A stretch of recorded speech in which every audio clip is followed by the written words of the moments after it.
If you don't have training, because you need to be made aware of turbulence, you know, different types of aircraft that you mix in a formation flight. So there are issues that have to be brought to your attention.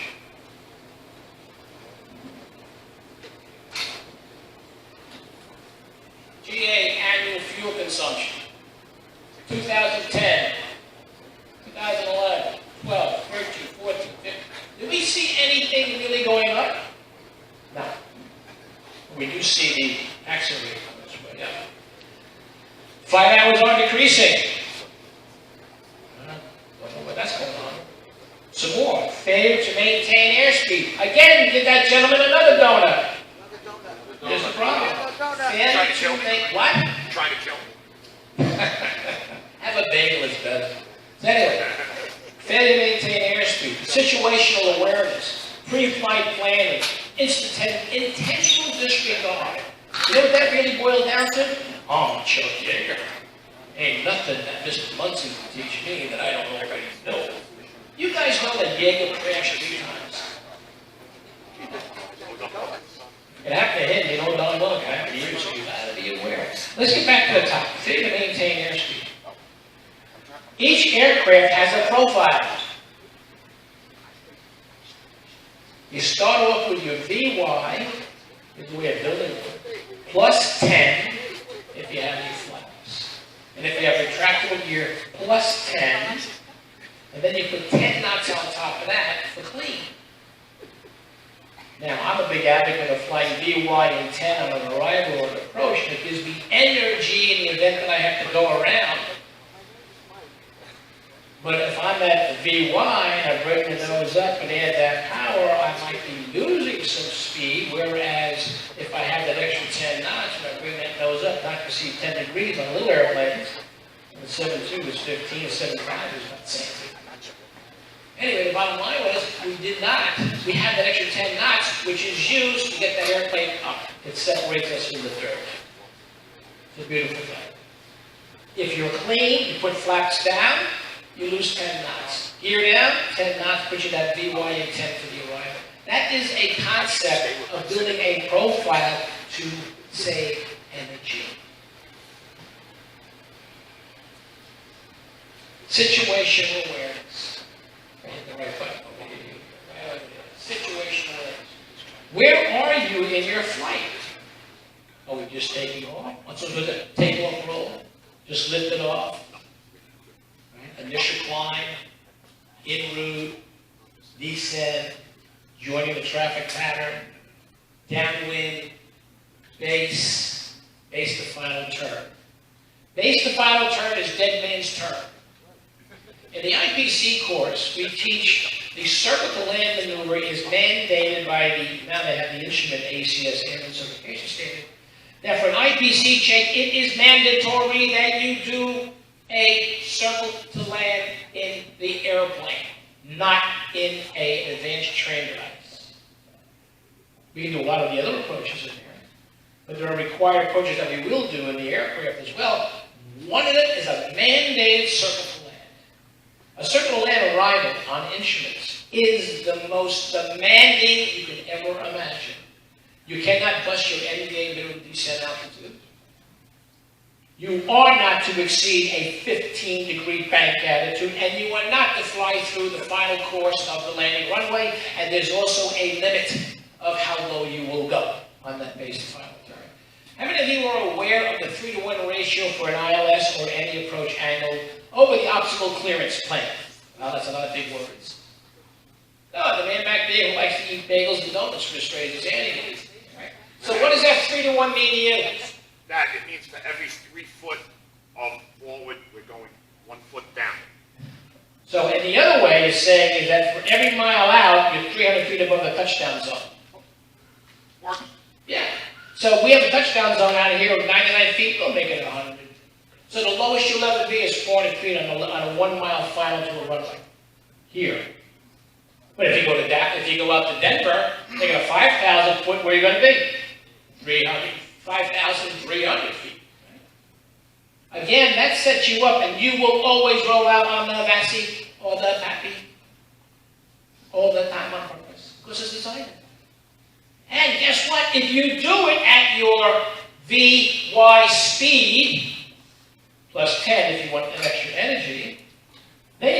decision? Well, I have a threshold crossing airspeed. What does that mean to Mr. Munson? What does that mean to you, threshold crossing airspeed? That would almost be like, we'd almost started talking to like what would be a VREF in bigger airplanes than a little bigger than. Something like a VREF in the big air. Go ahead. Like a reference speed, which would be factored to weight and such, but a VY, like let's say, VY You plus 10 would can be use 90 a knots. VX number for that. But your best angle speed. But go ahead, Mr. Munson. All right, Because so he had something to the say. best rate speed would plus 10, it should be like 90 knots in my Cessna. 1.2? Yeah. Right, so, yeah, 1.2 is a, you have to do some math for that. But if you took your VX number, What's a VX?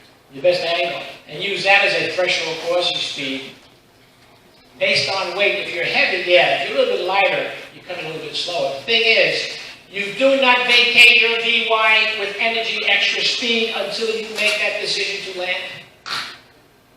Yes? Now, with that, now we were talking about 3 to 1 with an ILS. What's your basic, for our airplane, what's the primary speed we're flying an ILS at? You're going to fly a right? You're going to fly VY in 10 for energy. Which with my Cessna would be about 90 knots. And then based on wind, when the wind comes up, the flaps come up. And the visibility gets low when the wind goes down, so the flaps can come down. So the bottom line is, you're stable. But you don't want it in a little airplane, and sometimes on some of the light twins, you don't want to go full flap, because if you go miss, and you do lose one, you don't want all that extra drag out there. But ILSs are typically, other than the one that's up in Hyannis, to a 5,000-foot runway. So if you can't get a light twin down or a threshold crossing height of 90 knots in less than a mile, I think you've got some other issues. The thing is, energy management is what we're getting at here. Energy management. Build a profile for yourself. Let me show you some cues. All right, flight plan, pre-flight plan. So how many of us use ForeFlight? Yeah, the world's using ForeFlight. So it gives you everything you need to know, right? No? And how can it be considered a legal pre-flight plan? 91.103 says you will know everything there is to know about your trip. Well, we can sit down and have a long discussion about the things you need to know about a trip. Will the visibility change en route? Anybody see what's going on right now out there? I'm driving in from where I live in Greenlawn, and I see the clouds running in from the south. Just walk out of the house, beautiful ceiling. All of a sudden, these low clouds start coming in.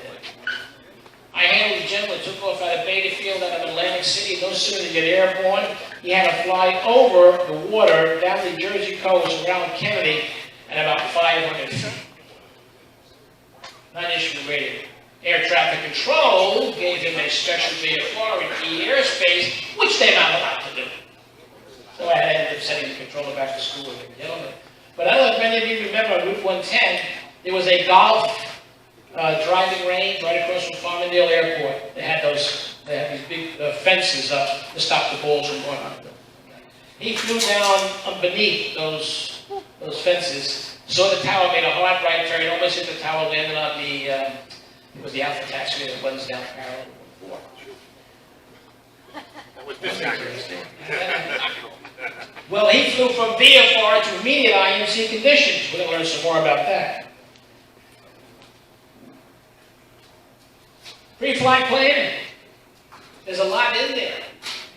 As I came in here this morning singing anticipation, things change. Things always change. Don't think because I just saw this and you saw that green light on that chart that you're good to go. No sooner you could be good to go, that thing ain't too good. I took off out of here. I was working with Frank Giuliano, I'm sorry, with his father when they had their flights from the other end. I took off with a student who used to be a B-20 flight pilot in World War II, and we took off on 15, and we knew there was a fog bank just south of here, over the water. We just sit there, fact, that wasn't moving. It was beautiful over Long Island. Yeah, I take off about up there, this thing comes underneath me. By the time I got the ability to turn that airplane around, I slipped in 0-0. I was in 150. The velocity at which those clouds were moving outspaced the ability of me getting to an airport, so I ended up going up to Hampton, got a special VFR, and then they could rescue. And then They came out and picked me up. Things change. I did all my weather stuff. Yeah, okay, great. Airport is reporting good. But how many in-routers or how many other airports could I have checked? I always check Kennedy now. I start out there in Jersey, and I go from the west to the east, and I go up to Boston Open to see what the story is. Going south of here, I can't check London Heathrow because I'm a little too far for the 172 to do it. But I used to do that in the 727 when I flew out of Foresto, because we needed to know what the North Atlantic was going to do to us. So there are things that you can do to really expand your scope of understanding of what's out there, your situational awareness. And in intentional disregard, I'm going to let you that none of you have that I am great attitude. You do not have that I am a great attitude. It's not cool. It doesn't work. So, here we have events. Define your favorite. Loss of control. Loss of control on the ground. Abnormal runway contact, hard landings. System component failure, power plant. Oh my God, the engine failed. Now what? How many of you know about the drift down mode of an airplane? B-17 pilot came across that in World War II. I think it was B-24.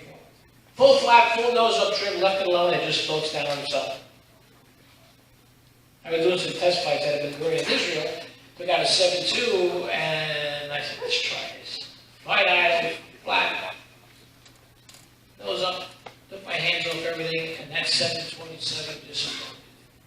Do it at 172, it just floats. When I check people out in Malibu's, PVMs, Pilatuses, your IFR, you're on top. You don't know what's below you.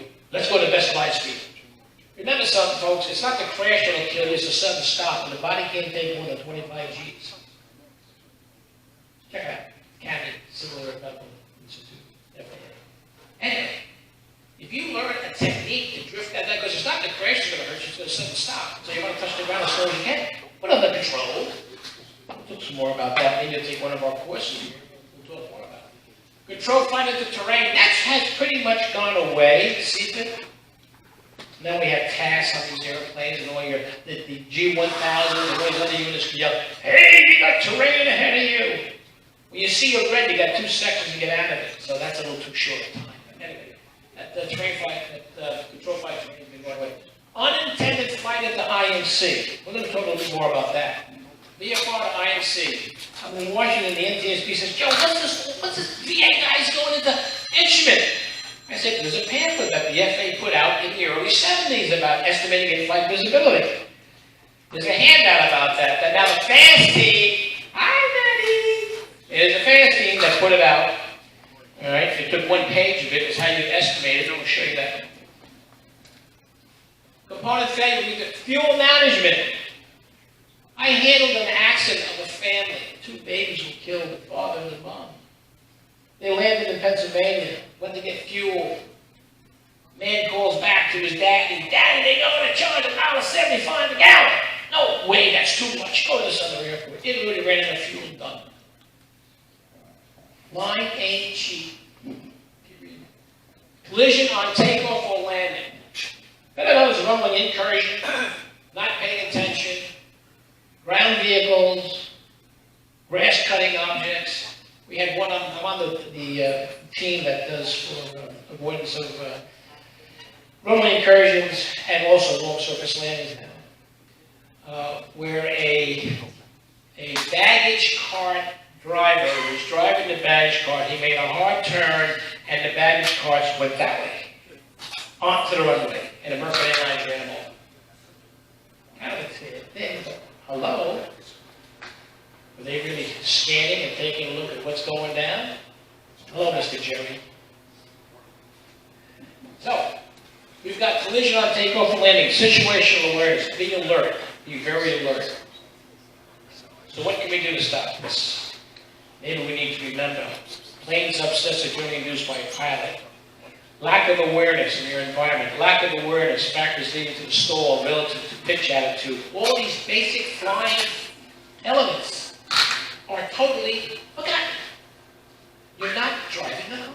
Tell these people that you're going to talk to. I know the people in this room understand this. So it's those that you're going to talk to that you need to express this. Leave your driving habits in the car. How many of you text while you're driving?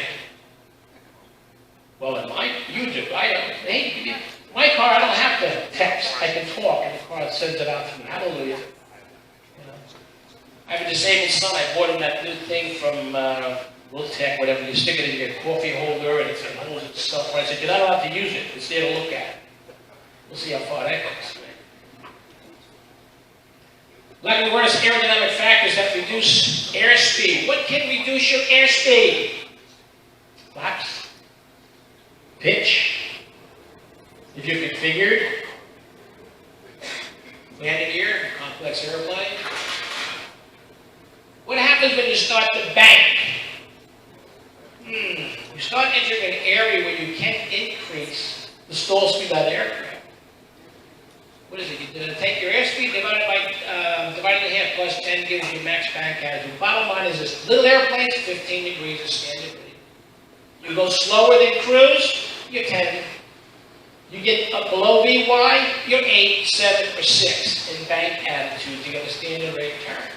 So when I see some folks out here coming downwind on 3-3 with a hard left to the base with 3-3 and a hard left to land on 3-3, what are they doing at 60 degrees of bank? Yank in the bank, yank in the bank. Look at me, I'm Chuck Yeager. And all of a sudden it goes beep! 300 feet above the dirt. By the time you go, oh, you know what? It's over. So planning a circle to land on a downwind, you need to have a limit on your bank attitude, have your airspeed under control, and know darn well that you're not going to go below a certain altitude, because when in doubt, go around. On instrument arrival, there is no legal missed approach on a circle to land. None. You have to re-intercept the primary approach you use to get to the airport. For example, you shot the ILS-6 circle, land 3-3 due to wind, and you say, well, that ain't going to work. Then now a truck on the runway.